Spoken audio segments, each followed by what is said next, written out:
نبی کریم رؤوف الرحیم تاجدار مدینہ سرور قلب سینہ امام الانبیاء صلی اللہ تعالی علیہ وآلہ وسلم نے ارشاد فرمایا،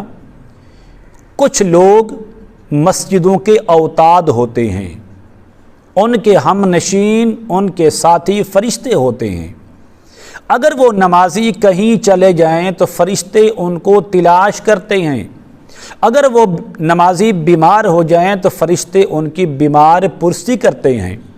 اور جب فرشتے ان کو دیکھتے ہیں تو ان کو مرحبا کہتے ہیں، ویلکم، خوش آمدید کہتے ہیں۔ اگر وہ کوئی حاجت طلب کریں تو فرشتے ان کی مدد کرتے ہیں، اور جب وہ بیٹھتے ہیں تو فرشتے ان کے قدموں سے لے کر آسمان تک انہیں گھیر لیتے ہیں۔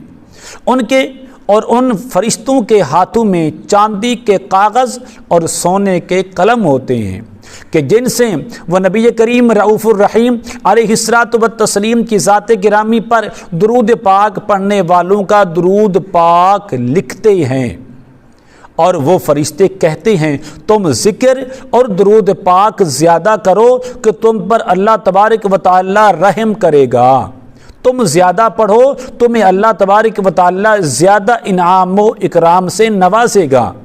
اور جب وہ ذکر کرتے ہیں تو ان کے لیے آسمان کے دروازے کھول دیے جاتے ہیں اور ان کی دعا قبول کی جاتی ہے، ان پر خوبصورت آنکھوں والی حوریں جھانکتی ہیں، اور اللہ تبارک و تعالیٰ کی رضا اور رحمت خاصہ ان کی طرف متوجہ ہوتی ہے جب تک کہ وہ دنیا کی باتوں میں مشغول نہ ہو جائیں یا اٹھ کر نہ چلے جائیں۔ جب وہ چلے جاتے ہیں تو ان کی زیارت کرنے والے وہ فرشتے بھی اٹھ جاتے ہیں اور ذکر کے حلقے تلاش کرنے لگ جاتے ہیں۔ سبحان اللہ!